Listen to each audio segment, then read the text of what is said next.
family sat in a tight, trembling group, all crying and praying that the ordeal would soon be over. Things had happened very quickly. Now they were stuck there until someone gave the green light. But as he brought his children closer, he suddenly noticed that one of them was missing. Amelia hugged Poco, a 10-year-old dachshund, when they saw the news. Not many people adopt someone that old, but it seemed like the right thing to do. It was important to them to make their final years pleasant. He would soon realize how important the dog would become to his family. He loved the night. It was the only time his South Belfast home was quiet. The children were sleeping, and Poco was snoring softly. He patted her gently again before heading upstairs. However, Amelia had barely pulled the covers up when she heard a noise she had never heard before. It was enough to make him jump. Poco barked, and it wasn't just any bark at a noisy neighbor. The dog went completely insane. In the few weeks they had him in their house, he'd always been very quiet. Her heart was racing as she ran down the stairs, picked it up, and turned on all the lights. What had caused such a frenzy? There were no animals outside or people running around. He even made sure all windows and doors were checked, just in case. Amelia stood in the center of the silent, dark living room and sighed, panic now replaced by irritation. "Are you going to get mad with age?" he asked. She would soon see how wrong she was. Before we continue, make sure to subscribe, hit the like button, and click the notification bell for more amazing stories. Night after night, Poco howled and barked without warning. The irritation was gone, and all he felt was concern. "Please don't let them be rats. Your neighbors have had bug problems for a few months." But there wasn't enough money to pay an inspector. Suddenly, a light bulb went on. He had an idea to find out the truth. The next evening, he set up a camera, hugged Poco, and went upstairs to his room. As the minutes passed, the usual chaos began again. It took all her strength not to run downstairs to see what was going on. It would have to wait until morning. Then, he heard a strange noise. Amelia heard something move above her. Her heart stopped when she heard Poco barking and the noises from the ceiling. She was relieved to think that it must have been a possum or a raccoon that had entered the ceiling boards. That would explain Poco's barking and strange noises perfectly. But I was wrong. It was around 3 in the morning when Amelia was awakened by another noise. This time, it was right on her bed. Her heart skipped a beat as she listened to the noises by her bed and the soft thumping of the ceiling. Then she realized with horror that it was definitely not a possum or a raccoon. Amelia's heart was racing, and she felt a horrible metallic taste in her mouth. Everything seemed like an absurd horror movie. A small part of his rational mind told him he might be getting carried away by his fears. Amelia was too scared to move, let alone investigate. She did what most people would do, pulled the covers over her head, and tried desperately to get back to sleep. The camera footage would reveal what Poco was barking at, but he would have to wait until morning to get the answer. As soon as the sunlight filled her bedroom, she threw on her robe and hurried down the stairs. She picked up the tape recorder and hit play to find out what all the fuss was about. At first, there was nothing, but when the barking started, he caught movement. Something small moved, but after that, he disappeared from the picture.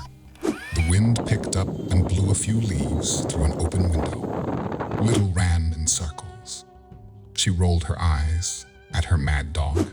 Amelia was about to stop the video when something else entered the scene. This time, it sent shivers down her spine and made her heart drop to her feet. The mother ran upstairs, grabbed her children, and ran next door. She would feel safer in the company of her neighbors. He asked to use the phone, and when he called the police and explained what he had seen, even his neighbors paled. The next question, however, made her cry. "Mom, where's Poco?" Oh, dear God. She had left him in the house. Sirens wailed as police cars appeared. By this time, she and her children were completely broken and crying. The situation worsened when the children tried to run to save their dog, but she had to hold them back. How could she forget him? An agent removed something from his house. They all held their breath. The agents entered the attic, but soon realized something was seriously wrong. A pungent, putrid smell wafted over them, and they saw heaps of garbage strewn all over the floor. All the old coats that Amelia kept upstairs were stacked in the corner of the room by the heater. Then they saw it. There was something on the floor in the corner behind the boxes. He stirred as soon as the agents entered. They all looked completely shocked for a few seconds.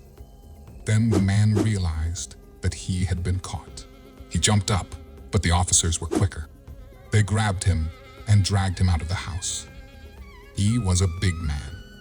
He fought the cops until he reached the squad car. He was huge and he was angry. The next agent appeared, and this time he brought good news. Old Poco growled and barked at the man, ready to bite him to a pulp. Amelia saw the man's face and realized something terrible. The officer brought his dog and some shocking news too.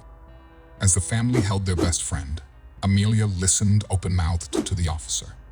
The man was a wanted criminal and had somehow snuck into her attic to hide from the law. There, he stayed night after night, sneaking out in search of food and water. But the matter was not over yet. When Amelia saw the man's angry face, she recognized him. But that was definitely not possible. 12 years ago, he'd done a couple of odd jobs in that very house. There was a mutual attraction, and they even dated a few times. But when she found out about his criminal record, they quickly broke up. How long was he in the attic? She felt absolutely disgusted. The police searched the attic and made a startling discovery. Apparently, the man had been living there for weeks. He had put all the old coats and jackets in the heating unit and was sleeping in the heating unit, Tracy explained. Police also found plastic cups the man had used to relieve himself, but then an even more startling discovery was made. The man had adjusted the vents in the ceiling so he could watch Amelia sleep. She was horrified to realize he had been spying on her for weeks. "It stunned me," she said in an interview. "How can you look at someone through a ventilation shaft?" Worse, no one had any idea how the man had snuck into the attic. The only way in was through a hatch in the hallway between the children's rooms. The man Amelia dated all those years ago had been aggressive towards her when she broke up with him. He wanted a second chance, but Amelia refused, so he stole her truck. Amelia reported him for theft, and the police caught him.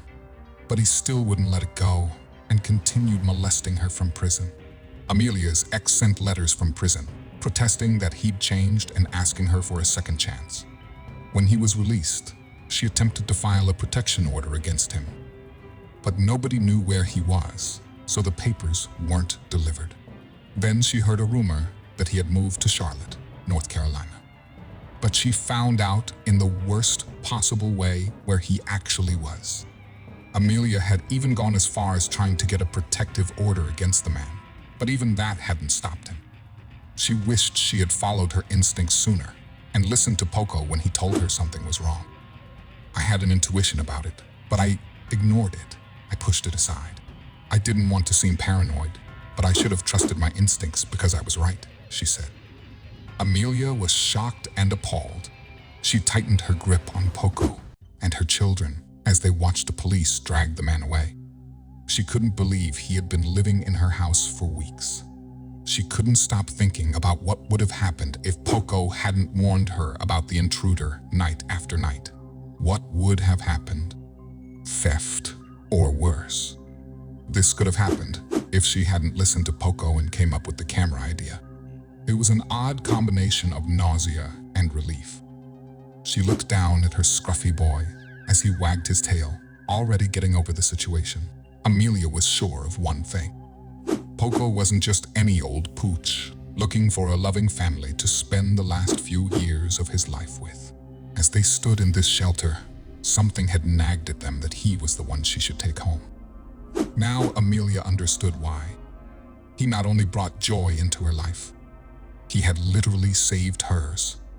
At first glance, stalking may seem harmless. The person can call you or send emails and text messages, all perfectly legal. However, this behavior can quickly cross the line into stalking and harassment. If the behavior is common, the contact is unwanted, and you feel uncomfortable or threatened, call the police. Divorced or separated spouses and ex-partners often find themselves being stalked by their ex-partners. If you ever find yourself in such a situation, it is best to call the police as soon as possible. Surround yourself with supportive people and tell everyone what's going on. You should also always have a safety plan in place in case something goes wrong. Binding bonds through beautiful tales. Thank you for watching.